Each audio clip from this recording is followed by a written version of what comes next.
Okay, hello. Why am I talking with an Australian accent? Because I've just been watching some episodes of Modest Pelican. You ever seen Modest Pelican? He's an Australian video gamer, who does a lot of gameplay videos of like GTA 5 or Hitman, all kinds of good stuff. He is freaking hilarious. If you haven't seen him, go check him out. No, I'm not sponsored by him. So right now, I'm talking to nobody, I think. Nobody's here. That's fine. We're just getting started with this patron-only thing, and there's not a lot of people that can make it as we start. It's the first month, so I don't actually expect anybody to show up, although they have, which is good. And maybe someone else will show up here, which is good. But if you are here, let me know, and you got me all to yourself at the moment. So again, the purpose of these things is just to connect with my supporters and to talk about whatever you want to talk about. This is not specifically a Broken Empires chat. This is a chat about anything at all. And I'm going to talk about a couple of specific things tonight because I can. But if you want to talk about something, then do. Unless there's nobody here, which is also fine. If there's nobody here, I guess I'll just be talking straight to the camera, talking to myself. Oh, there's the Pitbull. Hello, Pitbull. Welcome.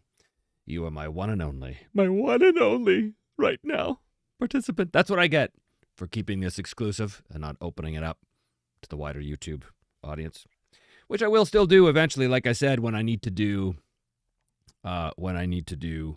general info stuff about the Broken Empires, I will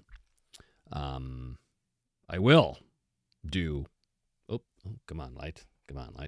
I will do different live streams that will address that stuff specifically, because there's almost 5,000 people that backed the game, and then a bunch of people who bought it in pre-sales. So pretty cool. What do we got here? One and only, and partly away from keyboard. We're setting the house for tomorrow. Well, that's okay. Better partly here than not at all. So, let's see. I will tell you about the Broken Empires. It's going well, very well. We just released update number 28 on the Kickstarter. Now, for those of you who are backers and are not getting the updates, I don't know what to tell you. Maybe check your spam folder, because you should be getting monthly updates from us to your email. And if you're not getting it, make sure you go to our Kickstarter page, because they are all there, posted in public, and yeah, you need to know where we're at. There was a couple of people, as in two, that were expressing some doubt and concerns about, I don't know, this feels like a scam.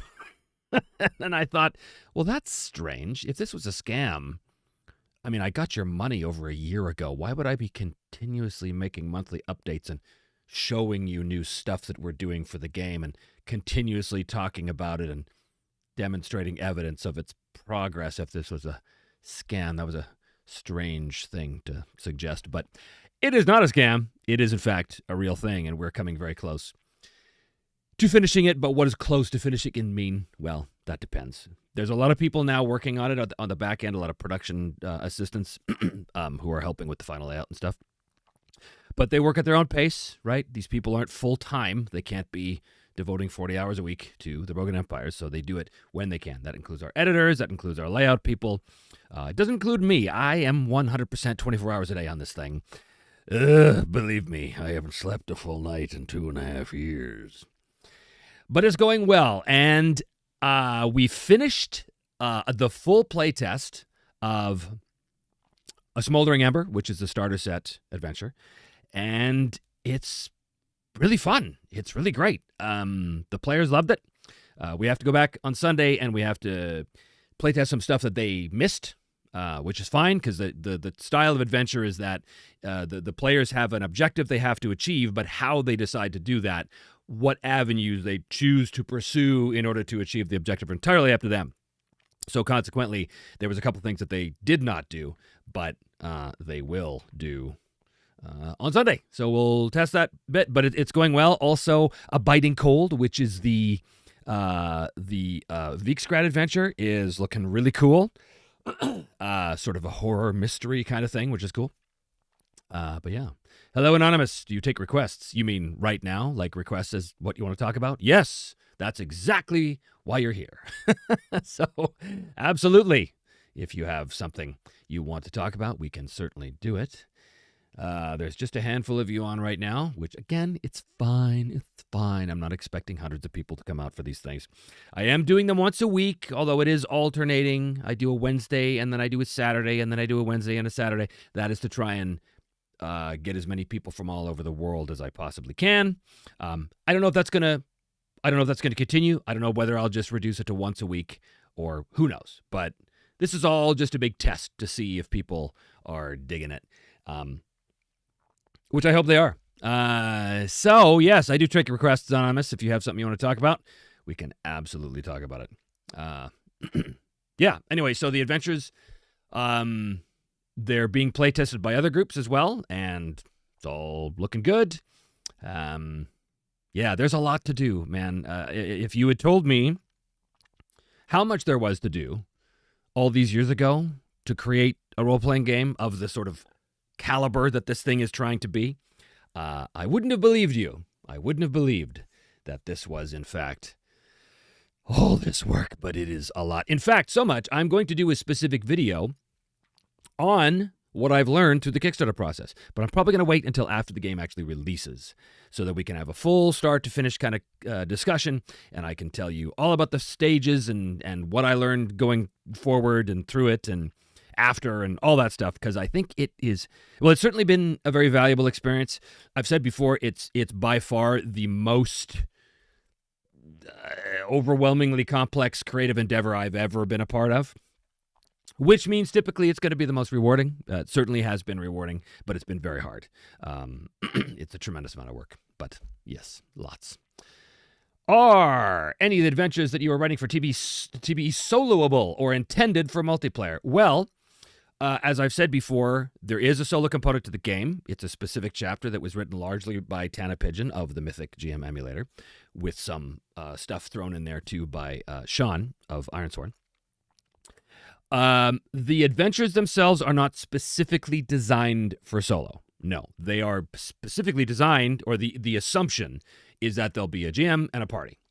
Now, there are those of you who do solo games and those of you who do solo games with pre-written modules. I know nothing about that. I've never done it. I don't know the first thing about it, but I know that people do it. So, is it possible to play these modules solo using those tools? Yes, but I don't know how you would do it. The idea of a pre-written module for the Broken Empires is kind of a weird oxymoron in some ways.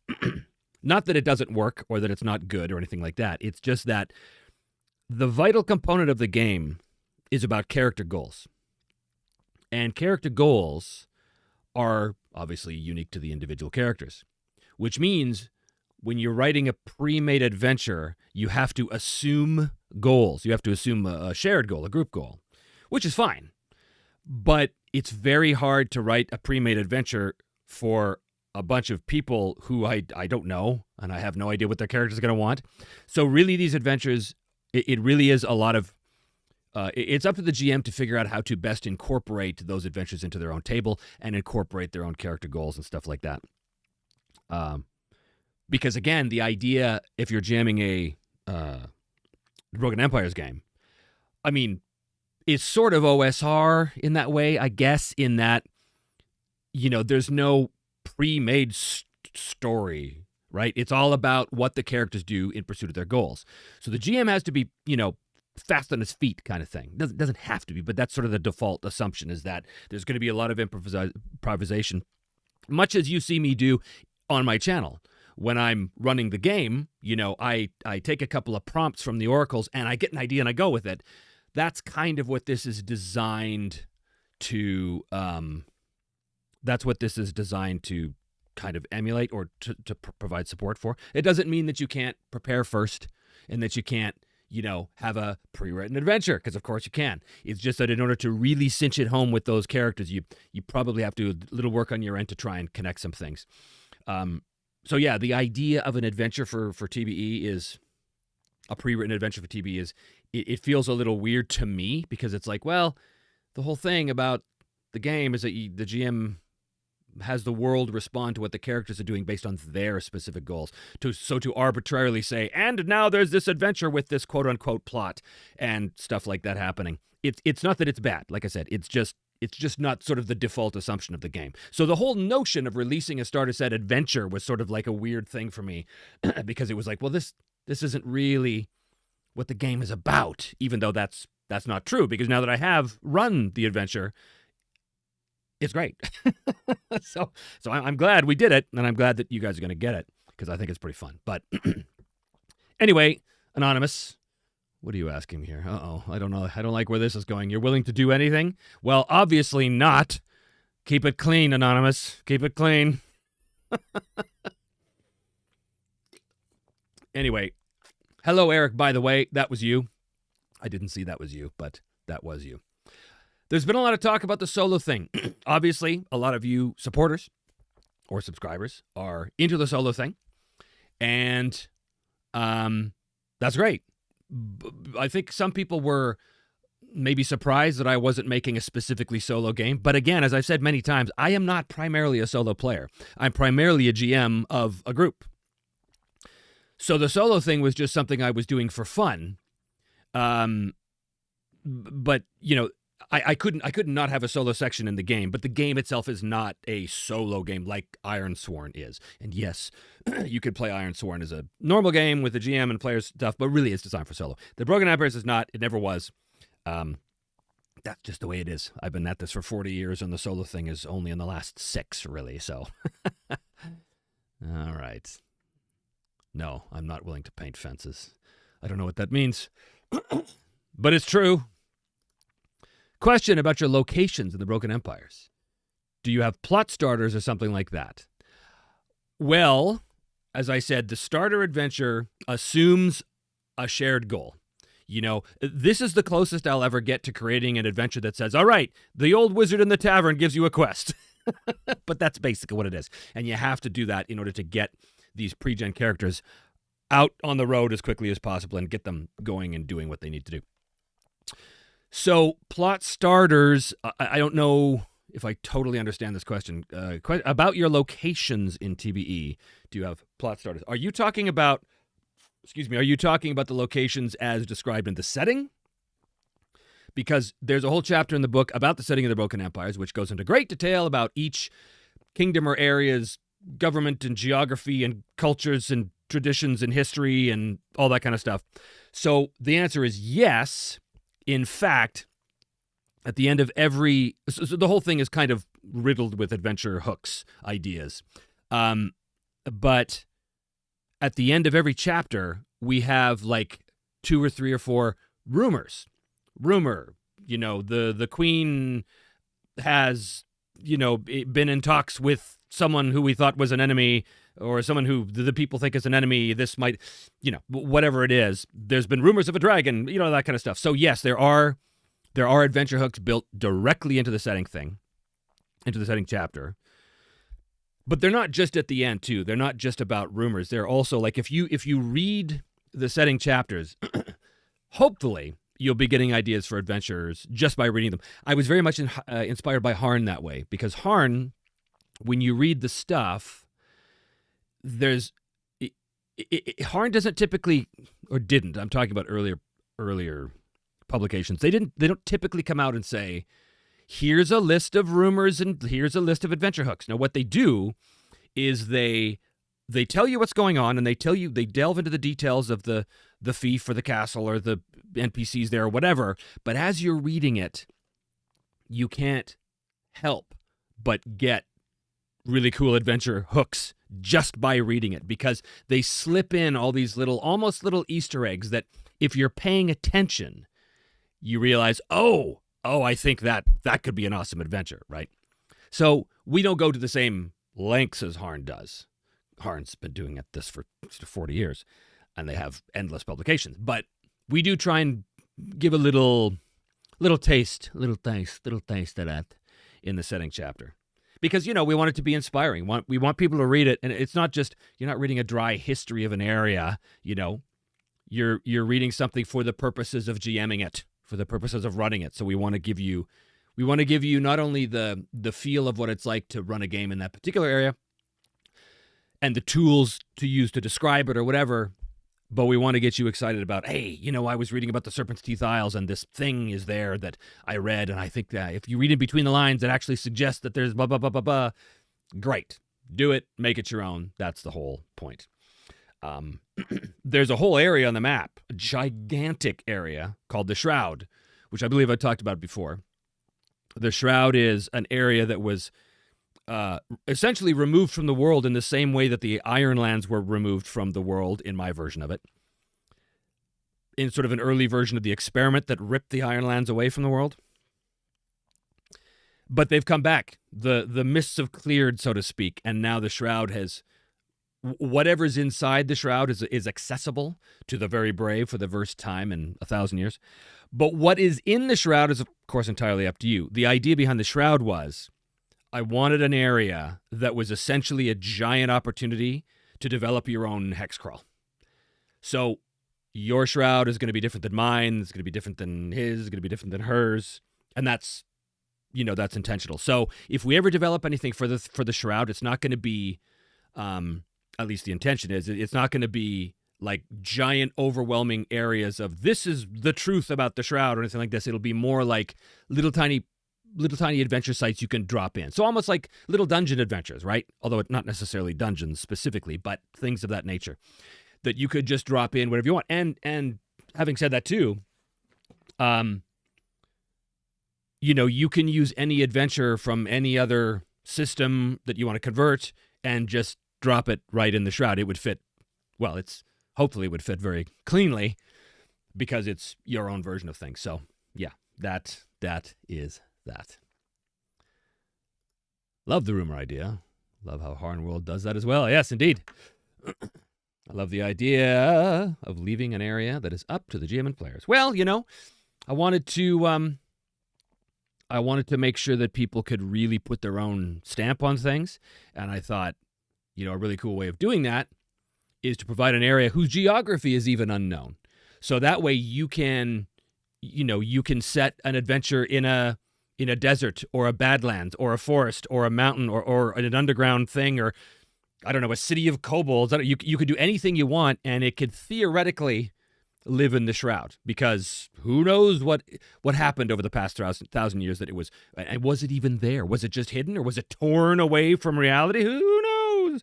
Only you can answer that question. Anyway, Anonymous, your request, probably clean. Well, you can write it in the chat. Whether I'll respond to it or not will depend on the quality of the request. Yeah. So I picked something up the other day, an out-of-print game that I have on PDF that I was always really interested in, which I'm going to talk about in just a second. But first, you're a big fan of Delta Green, right? I'm half tempted on getting it. I am a big fan of Delta Green by Arc Dream Industries, and I think Arc Dream is also the company behind the new Black Company game, which was number 7 on the most anticipated RPGs of 2026, according to the N-World survey. We, of course, were number 6. Thank you for those of you who voted. That was a huge deal with us.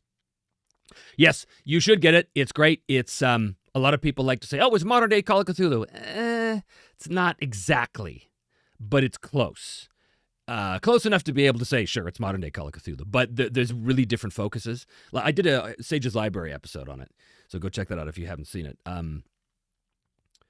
Delta Green is about investigators who are working for the federal government, typically FBI, but they don't have to be. They could be anything, right? But you're part of some government group, and you're also secretly working for Delta Green. Super secretive organization. And you're out trying to stop the unnatural. It is a horror game. And part of the reason why it's such an effective horror game is because the focus of the game is on how these Delta Green agents are always in danger of losing the very things that they are fighting for. They're always in danger of eroding the very relationships that keeps them grounded, keeps their sanity grounded, keeps their very humanity grounded. Because they're out there trying to stop the unnatural for these people in their lives. Wives, children, family, clubs, whatever. But there's a mechanical aspect to it which is particularly brilliant, which is that if you're taking insanity because of the unnatural stuff you're dealing with, the Cthulhuoid stuff you're dealing with, which is inevitable, by the way, or just extreme violence or whatever, which is inevitable, then you have a choice to mitigate some of that insanity damage, so to speak, by projecting onto your I forget what it's called. It's not touchstones, but that's a Vampire 5 term. But onto your loved ones, essentially. And every time you do that, you sort of sacrifice their relationship with you in order to preserve your own sanity.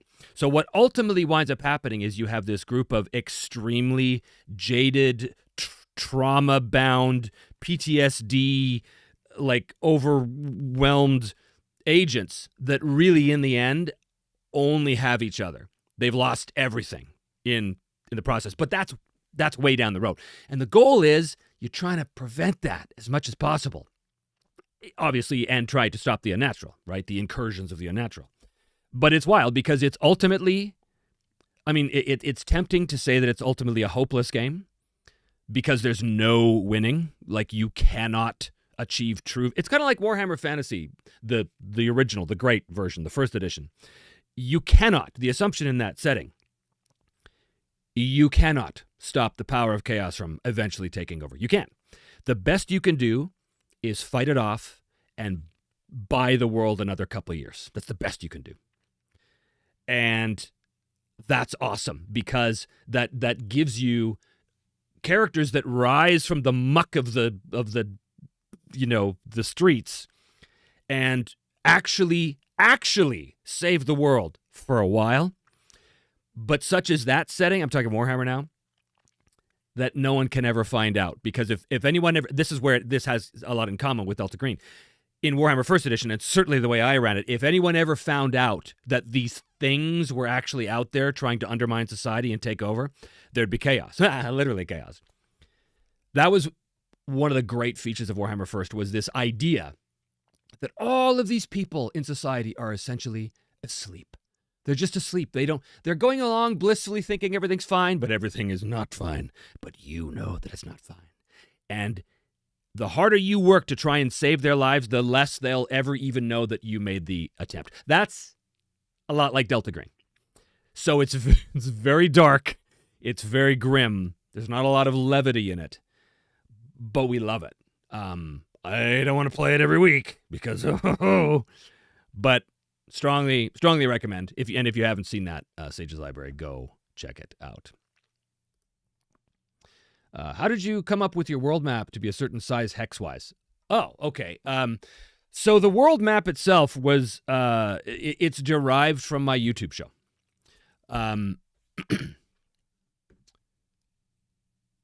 It's derived from the YouTube show, which was a world that was created as I went. And when it came time to produce the game, I knew I needed something more than just, okay, that's great.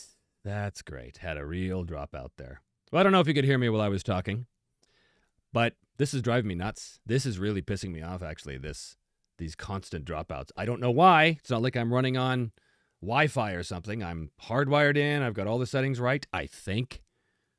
Well, this is me learning. This is me learning. Anyway, so yeah, the world. So I sketched out the world in broad strokes, and then I sent it over to my friend Ross, who's my cartographer friend, and I said, we need to make this. So he said, how big do you want it to be? And I said, I don't know, big, lots of room. We settle on 10-mile hexes. Now, that's typically unusual in a lot of hex crawl-based worlds, which isn't really what this is, but you'll have, well, there's a number of different options. There's 3-mile hexes, there's 6-mile hexes, there's all kinds of stuff. But I went with 10 mostly because it's easier to calculate the journey rules with 10-mile hexes. And it just works. It just works nicely with 10-mile hexes. And 10-mile hexes are big, so there's lots of stuff in it, right? You can have an entire campaign in one 10-mile hex if you really wanted to. It would be a very localized campaign, but you could. So in terms of the actual numbers of how wide the world is, I couldn't tell you. I haven't actually counted, but it's big. It's big. It would be many thousands of miles, at least many thousands of miles, by many thousands of miles. I'm sure Ross knows. I should ask him. Yes, go check out the Delta Green Sages Library episode on the channel. Anonymous, you're weird, man. What is this? What if I say I want to see you pat your stomach? Well, you could say it. No. And then, of course, yes. There's dropouts. I do not know what is going on with that, but it drives me crazy. Anyway, we're back, so I hope you didn't miss too much. Actually, yeah. Did you hear me talking through the black, or did I just completely drop out completely? Because, I don't know, maybe it was just a video. I don't know. Oh, if only someone knew OBS. That's what I use. Maybe that's a problem. Maybe I should be using something else. Anyway. Eric says, with the new version of Warhammer, I'm just not aware of what the new changes are, but I wonder if they're cleaning up combat. I haven't played it much, but thought combat was a bit laborious. So I'm presuming that you're talking about Warhammer 5th as opposed to Warhammer the Old World, right? Warhammer 5th, I backed on Kickstarter. When I saw the description of it early, before they even released it, like when they were just saying, hey, we're going to do a Kickstarter. Here's the ideas of what the game's going to look like. I saw their system, their main system, and I was like inspired by it. I was, oh, that sounds really cool. The idea of momentum going back and forth, that seems really cool. And I wound up creating my own version of it, much of which eventually made its way into the Broken Empires. Just in terms of the ideas behind the mechanics. And then when I got the actual game, when they finished it and they sent it to me, and I read it, and I realized I didn't like it. Because, as you say, that you thought combat was a bit laborious. I thought everything was a bit laborious. And I hate to say that, huge Warhammer fan. But I felt that there was way too many meta currencies. I felt that the way you calculated SLs was too mathematically laborious.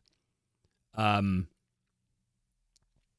I felt that the whole game was laborious, and I didn't like it. But I thought, you know what? I got to give this a shot. So a friend of mine was running it, so he ran us through the starter adventure in, I can't remember the name of the town in the mountains. But it's a highly, highly railroaded adventure, which immediately rubbed me the wrong way. But whatever. We started to play it, and I think I got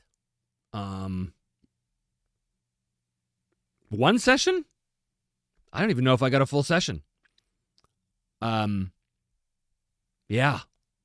I just didn't like it. It didn't feel right to me. And I think it was just because there was too much going on. Which is hilarious because I'm sure people will say that about my game. Oh, there's too much going on. Even though I don't think there's too much going on. I mean, people will say whatever they want about every game, so it doesn't really matter. But yeah, I don't know what the new changes are either. To tell you the truth, I'm not really a big Warhammer 5th kind of supporter.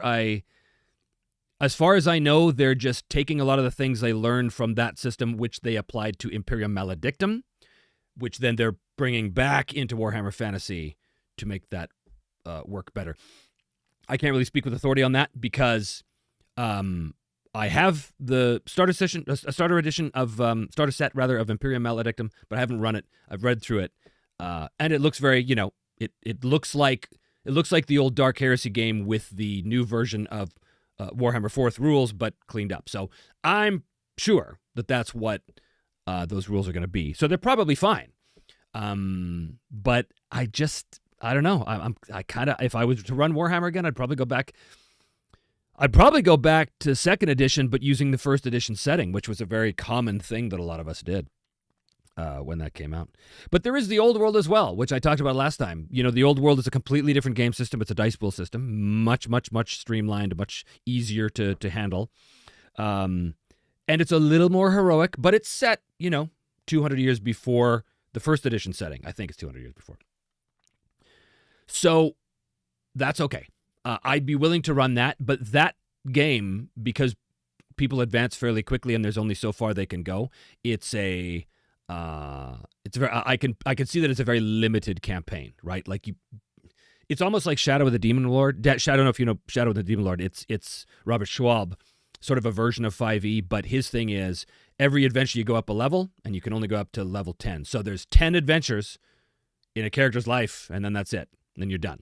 So it's by design supposed to be very limited, which is fine. There's nothing wrong with that.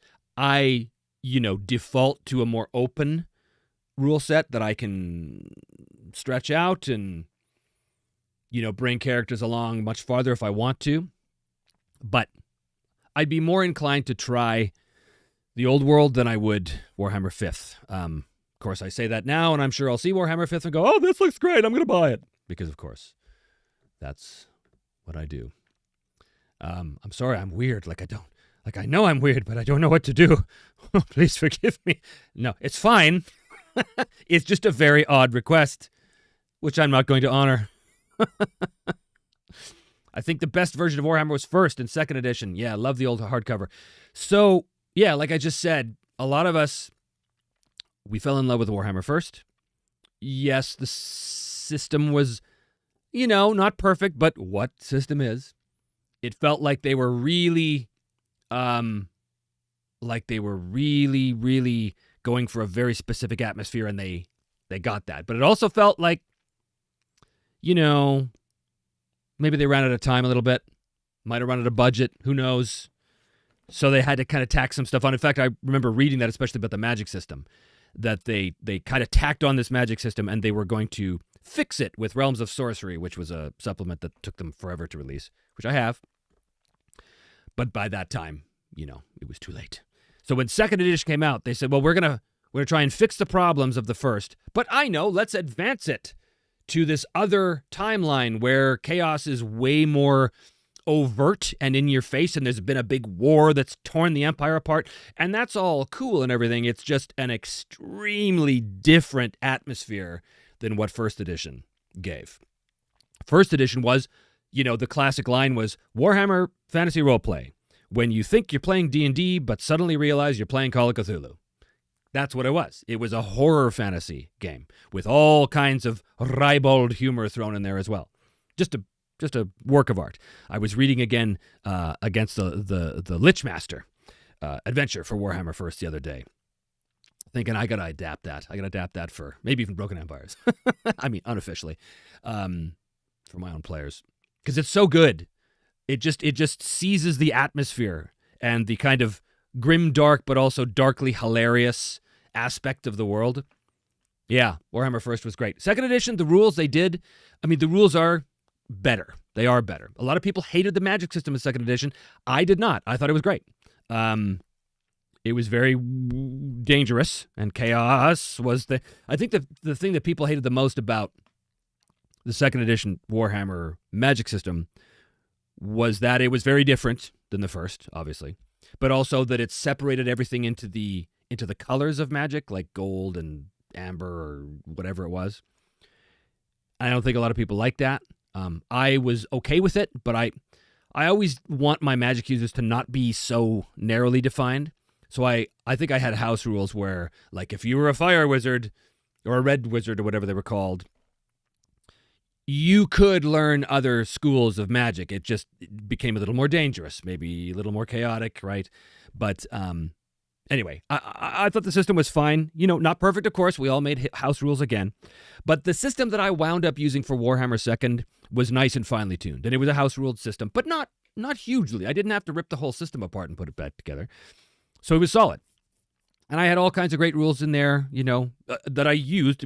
I didn't make these up. These came from various supplements, like infection rules and stuff like that. Rules for, replacing limbs that get hacked off with like metal arms and stuff like this.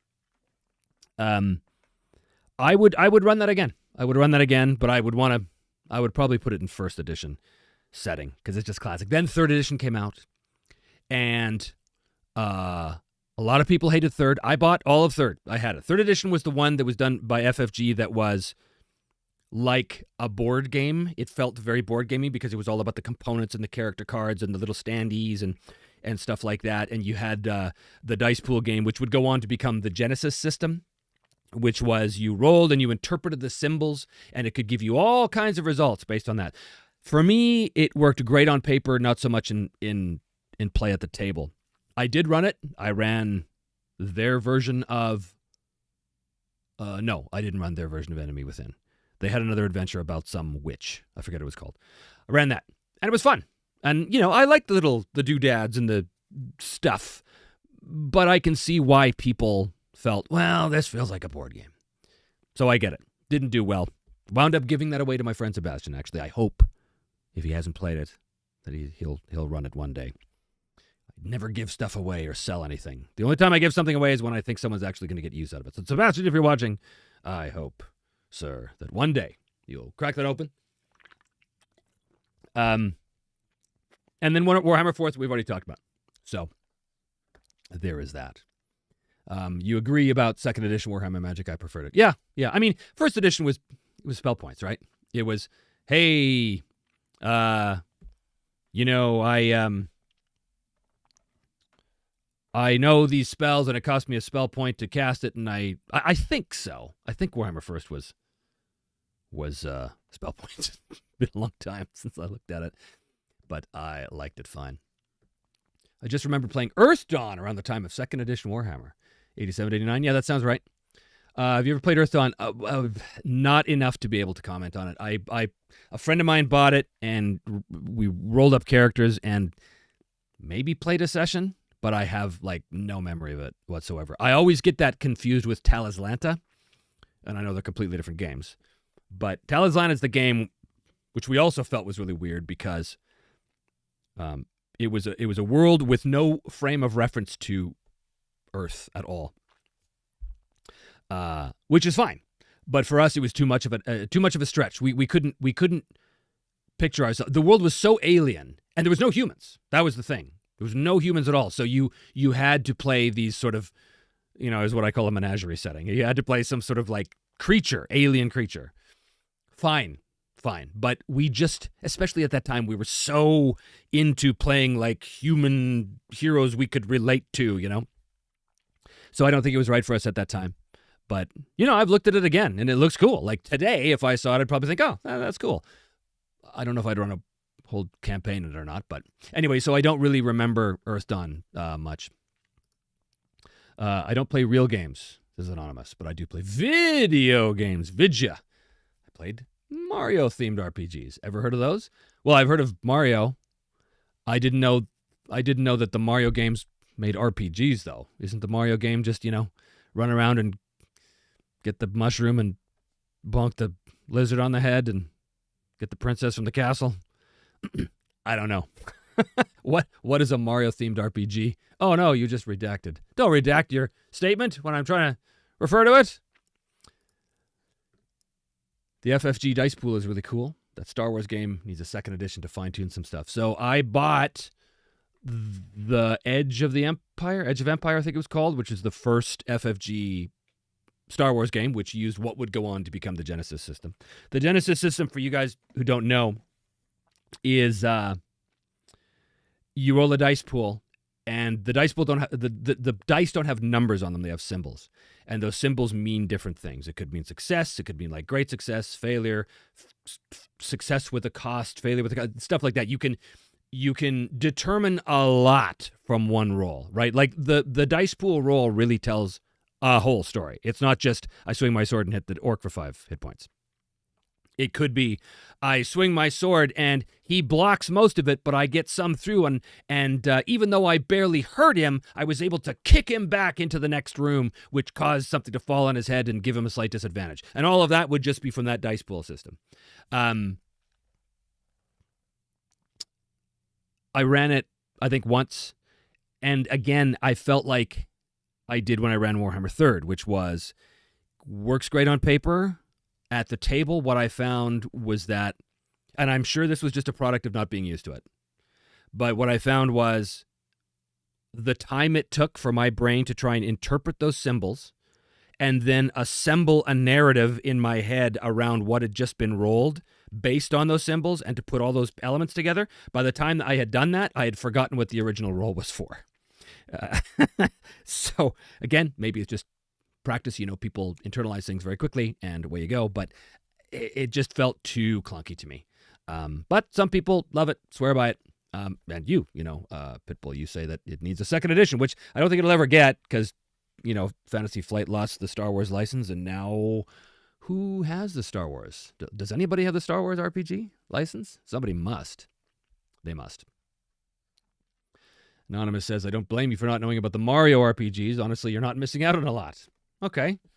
Well, can you tell me a little bit about them? Edge Studios.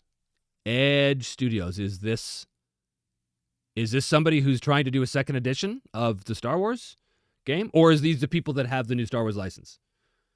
Edge Studios. I don't know if I've heard that. Or for some reason, I associate Edge Studios with Savage Worlds, but that's probably not right. Anyway, tell me. Tell me what you know. Yeah, that Star Wars game was fun. It was cool. But like I said, to me, better on paper. Oh, okay. So you don't know about second edition, but they have all the rights now. Okay. I'll have to look that up. In fact, why don't I do that right now? Oh, you know what? I think I just realized why I lost connectivity. So I use a Stream Deck in conjunction with my OBS, and every now and then the Stream Deck suddenly tries to sign in again on Google. And when it does that, it cuts off my connection. And I've done everything. I've looked it up. Oh, you just have to reset your account, blah, blah, blah, blah, blah. And yet it's still doing it. So I have to fix that because I can't have this keep happening. This drives me crazy. Anyway, let's see here. Edge Studios. Star Wars. What do we got? Edge Studio. Yeah. Edge Studios. Okay. So they are still selling all of the games, it looks like. Can they do that? Well, I guess they can if they have the license. Yeah, Edge of the Empire. And if I click on this, expansions, adventure, accessories, starter set, core book. Okay, well, there you go. I guess you can still buy it then, because I thought it was out of print. So, okay, can you buy it? It doesn't actually have any option to buy. It just tells me what it is. Anyway, whatever. So that's that. Love the Forbidden Lands setting and mechanics, but soloing is very, very tough. Soloing in Forbidden Lands. Now, was there an official solo set of rules released by Free League for Forbidden Lands? I know there was unofficial fan-made ones, but was there an official Free League blessed solo set of rules? I've never done it. I've never soloed the Forbidden Lands, but I ran a campaign in it, and I just finished playing a campaign in it. It's probably close to a year ago now, which was good, which was really good. My friend Jared was running it, and he ran basically a version of the campaign that comes with the main game. What's it called? I can't remember the name of it. But what's wild... Oh, in the Book of Beasts. Right, of course, I remember that now. Right, in the Book of Beasts, they've got solo rules. Yeah, right. Haven't really looked at it, I just have it. And I've flipped through it, but I don't really know it well enough to speak on it. But you say it's very tough? Is it very tough because the system is sort of punishing for a single player?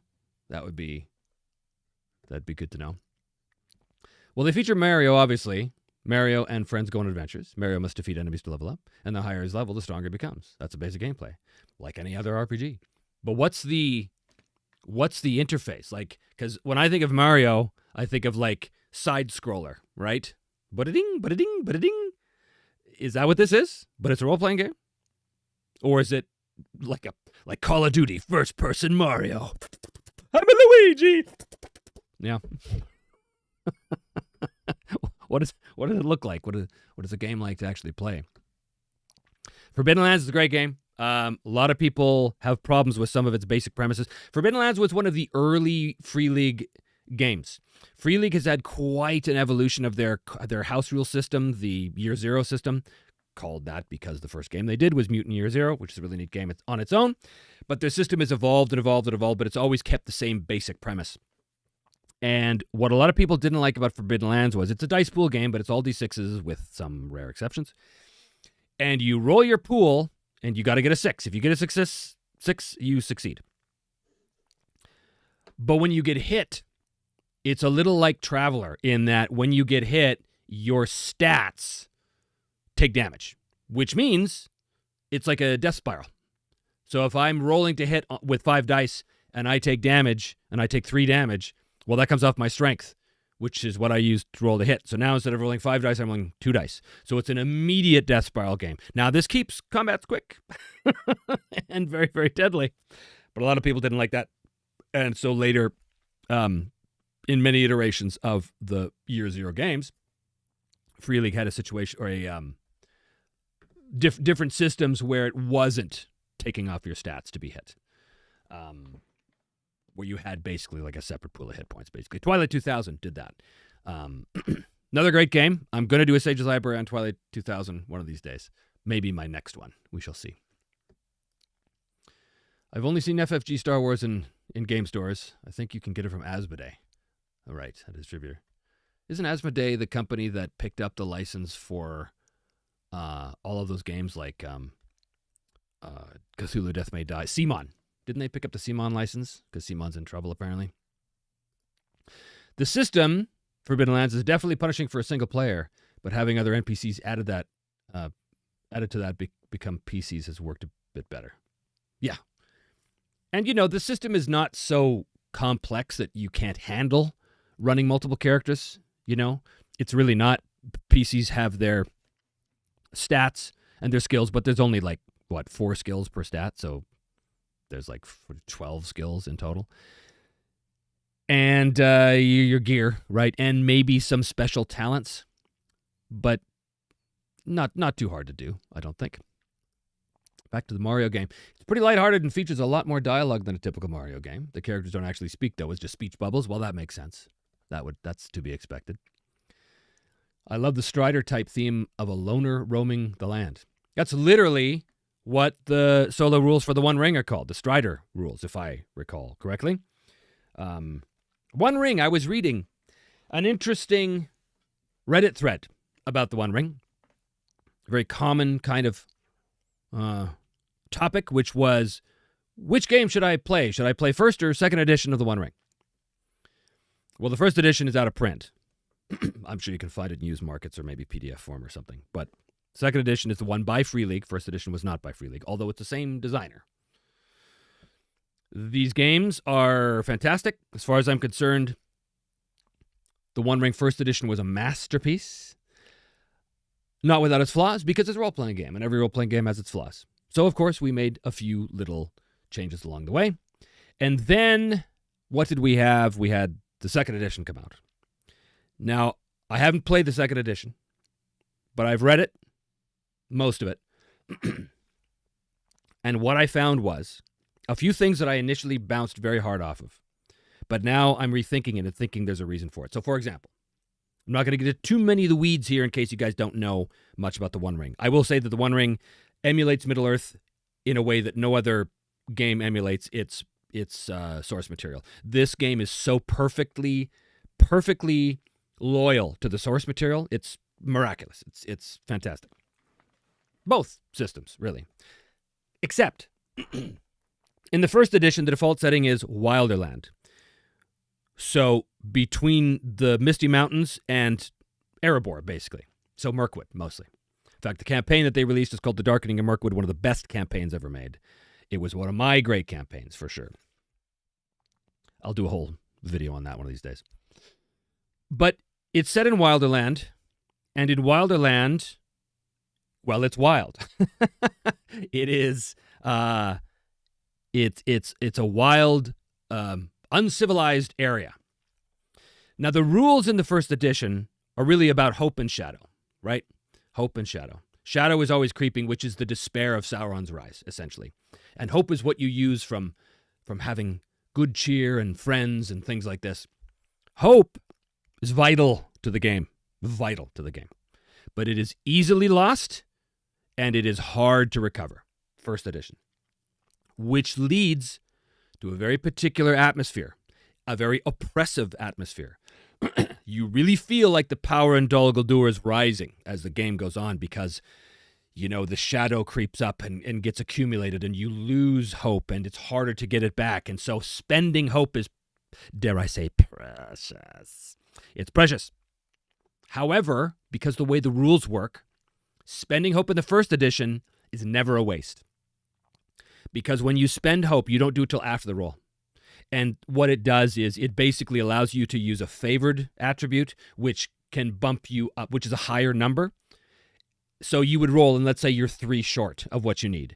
Well, if your favorite attribute is 3 or more, you can spend a hope to have a success. I think I'm remembering this. It's many, many years since I played the game, but that sounds right. So the idea is that hope is never wasted. It's very rare and it's hard to get back, but when you get it, it always works. And to me, that's perfectly in line with Tolkien. Perfectly. The second edition has a slightly different system. Very similar on the surface, but there are some key things that really change it. And one of them is hope no longer works the same way. Hope adds dice before the roll so that you can get a higher number against the target number and hopefully beat the target number. But it's possible that hope does nothing. If you roll bad, hope does nothing. Now, I bounced hard off this because I was like, nope, the expenditure of a precious resource like hope should always work.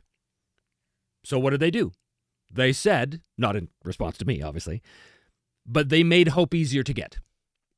Now, I thought this compounded the problem because hope should not be easier to get and it should always work. But what they did, they said, oh yeah, no, you recovered a lot quicker, but it doesn't always work. To me, that philosophy is not in line with the One Ring. To me, that makes the game easier. That it releases the tension of the oppression on the characters, the creeping shadow that must be held back. But hey, you can get hope easier. But then I thought about it again. As I said, the first edition is set in Wilderland. The second edition is set in Eriador. And a large part of the second edition, it's assumed that the Shire is going to be part of your gaming experience. So if you look at it through that lens, the Shire in Eriador should be a place where it's easier to recover hope. And maybe the game is a little easier because it's set in a place that is more innocent, where the oppression of the shadow isn't quite as looming as it is in Wilderland. So when I looked at it through that lens, I thought, now I don't know if they did that on purpose. I hope they did it on purpose. But if they didn't, then they stumbled across something really interesting. So originally I thought, well, I'm just going to run the second edition, but I'm just going to use the first edition rules because I don't like what the second edition did. But then I thought, no, take your own advice, Trevor. Always run the game as written first to see what the designers are intending. So I still haven't run it, but I did have that light bulb moment where I thought, oh, you know what? I think maybe they did this very much on purpose. I think it's going to be harder for me to run the second edition, the first edition, because the system is so similar, but different enough to just screw me up. So it'll probably take me a few sessions to lock that in, but I'm eager to do it. In fact, I have the second starter set behind me that Free League sent me, and I'm going to do an unboxing video as soon as I strike the set for Season 4. I never do unboxing videos, but I'm going to do one here. And we're going to go through it together, and we're going to look at what the starter set is. And if it inspires me, I might have to run that for my people. And who knows, maybe I'll even record it and make it a special video or something. Anyway, enough about the One Ring. Back to Mario, you collect coins and mushrooms, stomp on enemies in fights, or you can use a hammer. Mario-themed stuff. I would imagine, yes. I would imagine that's what you do. But is it first person? That's what I want to know. Do you see your M16 bopping in front of you as you're running through the streets of, some Eastern European town in wartime because you're Mario? I'm a Mario, bitch! I didn't get to play the One Ring First Edition, but I did pick up a bunch of reference books from the First Edition that I absolutely love. Yeah, well, I've just given you my whole diatribe on what First Edition was and what the differences were. Mario and Unreal Engine. Exactly. Mario, it's a grenade! Grenade! I'd play the hell out of that.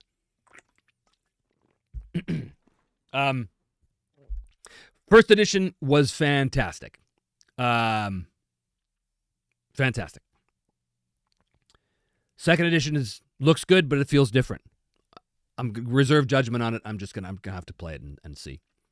I love the social encounters and how the One Ring journeying also works. Me too, so much that I was inspired by it to adapt the rules for my own game because I found myself doing that anyway. I found myself looking at the social encounter rules and the travel rules in the One Ring and applying them to everything. Applying them to D&D games, applying them to Dragonbane, applying them to literally everything.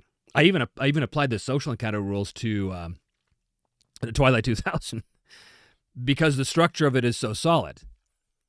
Now, I don't know how much... At this point, all I can keep in my head is the Broken Empire social rules. But I remember first edition, One Ring, the social rules were very light. I think it was one page. There was really not much to it. It was basically just the dreaded 4E skill challenge, right? That's all it was, except they made improvements on it.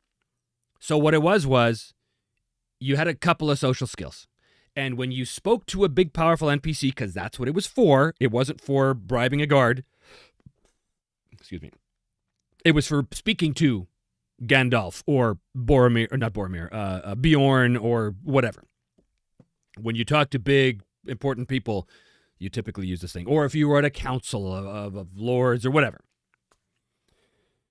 So you used your skills in such a way and you were trying to gain successes. And you count your successes and you had to get a certain amount in order to win. But the difference was there was a threshold called the tolerance. And the tolerance was how many times you could fail. So you can roll as much as you want, but as soon as you fail 3 times or whatever it was, that was it. The audience is over. So I took that and I adjusted it, even in my own One Ring game. And this is the crucial thing, is that when the players, because my players were very much into it, immersed, first person, kind of speaking in the character, the whole bit, whenever they would be in a social encounter, as soon as they open their mouth, as soon as a person opened their mouth, now he was in it. And whatever he said would trigger the skill that would be rolled. Now, it took a little while, for these, well, not that long. It took a little bit of time for the players to figure this out. They realized, actually very quickly, that as soon as they said something in character, in an encounter, in a social encounter, that triggered the skill. So they had to suddenly be very careful about what they were saying. Because if they were playing a character that had no persuasion whatsoever, the character, mind you, had no persuasion skill. But if the player was trying to be persuasive, then I would listen to it and I would say, roll persuade. And the player would say, what? Persuade? But I'm no good at persuade. And I'd say, should have thought of that before you phrased that sentence. And everyone would laugh and then say, dude, just shut up. So quickly they learned to harness the skills that their characters were good at. That doesn't mean that if you had a great persuasion, if your character had a fantastic persuasion, but you yourself are not a very charismatic and persuasive character, that's okay. Because all the player had to do was word what they said in such a way that triggered the skill. And that was enough. And then the character's role could take over, and that determined success or not. And the tolerance was the tolerance you could only fail so many times. So I added a few extra little rules in there. I think I added. I'd have to go back and check the first edition. But these are certainly in the Broken Empires. Little things like you can't use the same skill 3 times in a row because people get tired of being bombarded with the same thing, right? Or if you fail a skill, the next skill that is used has to be something else. This approach clearly didn't work. Try something else. And finally, my tolerance in the Broken Empires isn't about how many times you can fail. It's how many total rolls you get. So it's a slightly different clock, but there is a clock. There's a ticking clock. Every time you open your mouth, you're going to say something which is going to trigger a skill. You're going to roll that skill, and the results of that skill are immediately applied and counted against the tolerance. So that's how my game works. Heavily inspired by the One Ring. And Journeys, of course, the same thing. Back to Mario. You can't move the camera around if that's what you mean. Okay. Pitbull says, I love these systems, social and travel. It can be so seamlessly transferred to other games to fill a gap. Satisfies my noggin. Yeah, me too. Me too. And like I said, it was sort of a no-brainer that when I was so inspired by it from the One Ring that I was using it in every other game. When it came to do the Broken Empires, I was like, well, obviously, I have to, cement these rules into the system. But, journey rules, social encounter rules, a lot of people are very hesitant to adopt these, right? Because there's been so much bad blood with these kind of rules over the years. So many typically old school grognard types, like me, are always saying things like, I don't need no rules to role play. Okay, then don't use them. It's fine. I'm not telling you, I'm not coming to your table smashing over the head saying you have to do this. But the rules are there for a reason, and they integrate seamlessly with everything else. That's the hope, anyway. And they're there to provide a new experience, right? They're there to provide an experience that, all I know, worked for us tremendously. When we adopted these social encounter rules in the One Ring for the first time, it's the first time we saw them, we fell in love with them. It immersed us into the conversation in a way that we'd never seen before. It made having a tense conversation with somebody important. It made it a tactical exercise, but in a way that still allowed you to role play and to keep like you had to role play. So it really, really rewarded that. Yeah, it was great. It was great, just great.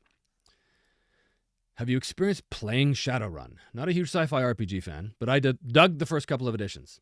Shadowrun is funny, Eric. The genre does nothing for me. So for those of you who somehow don't know, Shadowrun is a cyberpunk game mixed with D&D.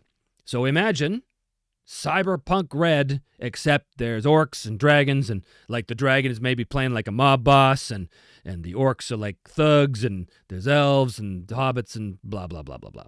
To me, when I first saw that in the 80s, I thought, stupid.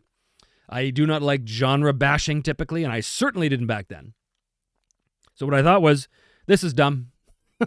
So I didn't even, that was it. I just dismissed it.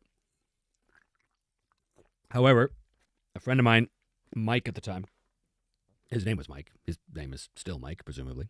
But at the time, my friend Mike, who was also my fencing instructor, he was running this game. It was a fantasy game, but he used the Shadowrun system. This is first edition Shadowrun. So this is way back, like early 80s. And he told us it was Shadowrun, but he said it's not the setting.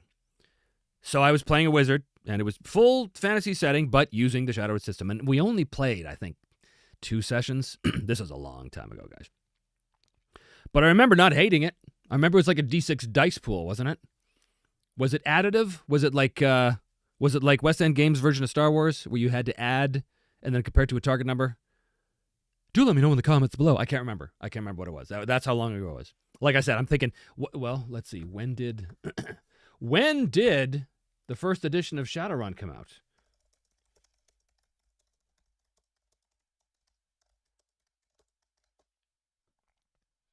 It was, oh, no, that can't be right. It says in 1989. That cannot be right. Cannot be right. No, this cannot be right. So something's wrong here. Either the internet is wrong, or they're talking about a different version of the game. or I'm misremembering, which is more likely, frankly. It says it's 89, but I remember it as like I was very young. There's no way, because 89 I would have been in 11th grade, which would have made me about 15. Well, is that possible? I have a memory of it as being like I was like 10, but I guess that's probably not right, is it? I guess it can't be right, because I started playing, my first D&D game was around 7 years old. Well, maybe it was 15. Maybe Shadowrun was when I was 15. Weird how the memory fails you. The reason I said you're not missing out on the Mario is because the quality between games is very inconsistent. Okay. I'm not a huge video game guy, although I'm playing Helldivers 2 with my crew up in Vancouver right now, which is fun. And then I started in with Kingdom Come Deliverance 2, because I'd played the first one. Scared to play it because it's going to eat my life, and I don't have time for it to eat my life.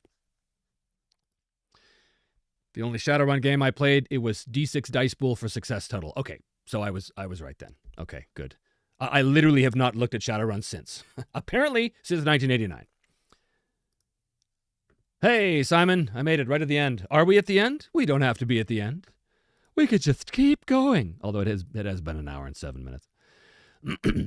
I believe you're right about adding to the pool, but it's been a hot minute since I pplayed. Yikes. 89 sounds about right. Yeah, well, again, according to the internet, it was 89, but that's so weird, man. To me, in my memory, Shadowrun was around in the early 80s, but I guess not.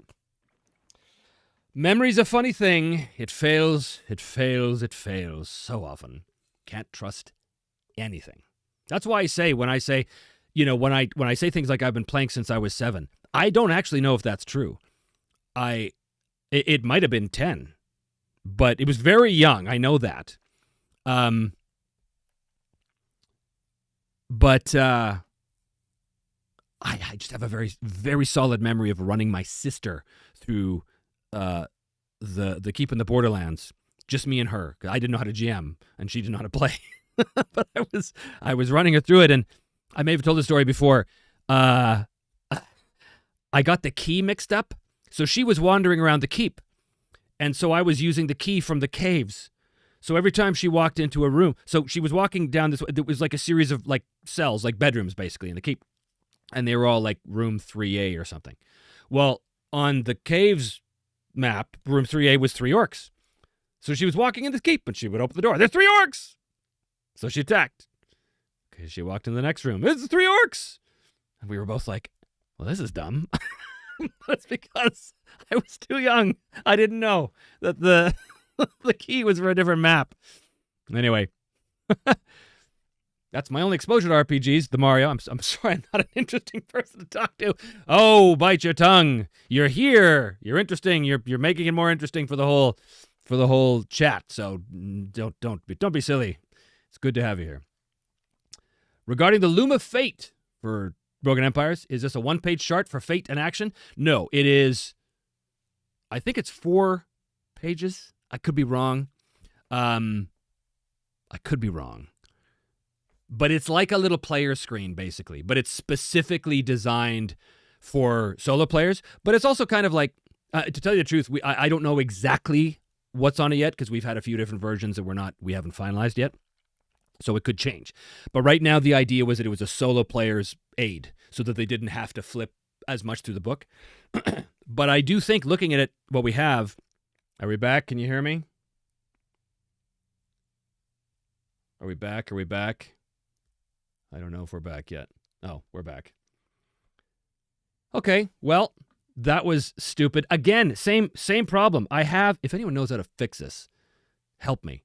I have a Stream Deck that's connected to OBS that I use to run these streams.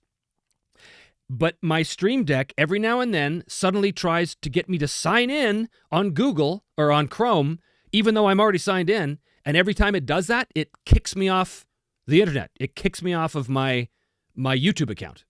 So I don't know how to fix that, but it's driving me fucking crazy. Anyway, where was I? Where was I before I left you? I was talking about the Loom of Fate. What's the last thing I said? Oh, this is so annoying. So annoying. My God. Technology. Technology indeed. No, it's not a burner account. It's my account. That's the problem. It's my account. And Stream Deck keeps saying, "Oh no, this is not your account. You got to go anonymous." Okay. That's quite all right. Come, go as you please. Thank you for joining us here. We'll see you next time. I am back, but I don't know how much.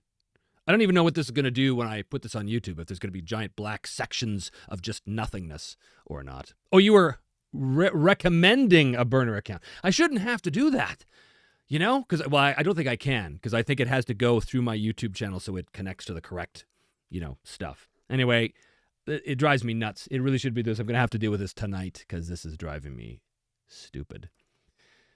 Simon, I recently worked out when I bought my first RPG. I thought I was about 15, but it was actually 11. Good time spent reading that box set, Moldvay Red Box. Yeah, for me it was what I call the pink box, which was the Arrow Lotus cover of the wizard and the fighter fighting the serpent in the caves. That was from 1980.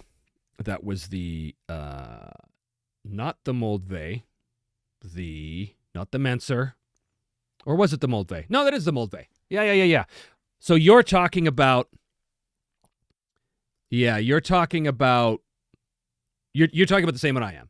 What I thought you meant when you said red box was the Menser that came after that, which is the classic fighter with fighting the red dragon. That came out after the Moldvay, and I left that. So that one, I guess the Moldvay was considered B/X version D&D, whereas the Menser started the Beckme version, as far as I know. I fell off D&D very quickly and went on to other games, but I do remember that. Not much variety here in Australia, unfortunately, back then, besides D&D, you mean? Yeah, you're responding to your previous comment here. We were lucky that where I grew up in Edmonton in Canada, we had a lot of good stores. There was a great store called Warp One, which is still there. Apparently, they changed location and owners and all that stuff, but that was great because they had all kinds of great stuff, which was cool. Beckme the red one. So you did have the red one, or did you have the one with the Arrow Lotus cover? Because Arrow Lotus has like that weirdo 70s awesomeness to it. And the red box by Menser, as I said, is that classic. You just see the back of the warrior. He looks like Conan or something. Oh, you got both. Okay, well, good. Well, good for you. You had both. I would be curious, actually, Simon. In your estimation, if you had to pick out like the top 3 key differences between the Moldvay version of D&D and the Menser version of D&D, just those first boxes, like the pink box and the red box. What, in your estimation, would be the 3 key differences between the games? Because I couldn't really see anything. But then again, like I said, I was never really into the Beckme thing. In fact, the only time I ever really looked at those rules was when I bought the Rule Cyclopedia, which apparently is the amalgamation of the Beckme rules except for the Immortals rules. I guess it ends at Master or whatever that one is. What's it called? It's Basic, Expert, Companion, Master Edition, and Immortal. Yeah. Tunnels and Trolls and some Judges Guild stuff and Travelers, the only stuff I recall. Judges Guild was gold back in the day. They came up with all kinds of good stuff. All kinds of good stuff. You never saw any difference either? Well, then there it is. I guess they were more similar. Well, what I wanted to talk about, which maybe I'll save till next time. I want to talk about this. Ashen Stars. This is a game by Robin D. Laws. I just picked up a used copy. It's out of print. It is a gumshoe game, and I am not a fan of the gumshoe game. Gumshoe is a game that was developed by Robin Laws, I'm pretty sure, that essentially as far as I could tell, was in response to the fact that there was a lot of bad adventure design in Call of Cthulhu back in the day, wherein if the players failed a certain skill roll, the whole adventure would come to a grinding halt. So he designed a whole game to make sure that didn't happen. Now, to me, that's a bit overkill because there's easier ways to do that. You just make sure that instead of having the players roll, you just get the clue and move on. But he designed a whole game that basically did that. I have some philosophical problems with the gumshoe system, but that's neither here nor there. What this is a setting and a type of game. It's a sci-fi game. It's basically like Star Trek The Next Generation meets Firefly. And it's really goddamn cool. Really, really, really cool. It's a really cool setting. The expected parameters of gameplay are really cool. It's very episodic, just like a TV show. It unapologetically says, we are running a TV show, you're running an episode of it. And just the whole quality of the setting is so cool that I read the PDF years ago, and I saw this in my local game store years ago, back when I was still in LA. And I saw it, I was like, I should buy this, and I never did. And then I don't know what brought it into my mind, but for some reason I thought of it again. And I thought I should get that. So I looked, and I think I got it on eBay. But it's like, $40 or something. But it's in pristine shape. It's brand new, this thing. Yeah, this is a good one. This is a good one. I want to give Gumshoe another shot. I want to, because I judge it pretty quickly and harshly, I think. And very often, those kind of judgments are wrong. And I don't want to miss out on something cool, especially now that I'm a designer. I don't know if you know this, I'm a game designer. So now I'm even more like, you know what? You have to look at what these other designers were trying to do because they had a really cool idea here, and I don't want to just, dismiss them. I want to see what works for them, because if they have a philosophy that works for them, then, that could be of great use to me as well as just having a cool game experience. So anyway, Ashen Stars, one of these days, I will run this. For somebody, I have too many games. Way too many games. I was looking through my old Dragon magazines and covers of old D&D covers. Was there a certain artist who you loved most? Elmore Parkinson? It was Arrow Lotus. His stuff, that's because, I joined the ranks of D&D players with AD&D. So with the Dungeon Master's Guide, Player's Handbook, Monster Manual, and Arrow Lotus did a ton of art for that stuff. He wasn't the only one, but for me, he was the most unique. And so for me, Arrow Lotus will always encapsulate early D&D. The other artists are great too, but there was just something really special about him. I do not understand the Gumshoe system. I feel you. Yes, it is interesting. It is a very, very cool, interesting setting, and yeah, it's just neat. I'm gonna look more into this and probably talk about it on another stream. Dice are meant to be rolled. Why are we not rolling them? Well, to a point, that is true. Anywho, I think we're good here because it's been a while, and I've had 2 damn dropouts, and I don't want another one to have. I don't want another one to happen. So I will be doing another stream for y'all because you keep showing up, you keep enjoying, so. Hopefully, more of the patrons and the YouTube members will join as time goes on. I didn't really expect a lot of people to. Honestly, I'm sort of imagining in the first 6 months, it's going to be very, very quiet. But that's okay, because I'm still putting these up on YouTube afterwards so everybody can see it. And I think that'll be cool. Yeah, so my next stream is going to be February 14th, Valentine's Day, and my wife is away, so I'm just on my own. Keep me company. Come and join me here on Saturday 14th, February 14th at 2 p.m. CST. And we'll come back, we'll talk about more stuff. And, if you do want to take part in the chat, if you're watching this on YouTube afterwards, and you're not a patron or a member of the channel, consider joining us here for next time. And we'll talk more stuff, and hopefully I will have fixed this stupid Stream Deck problem by then, and we won't constantly be dropping out. All right, everyone. Thank you, and farewell.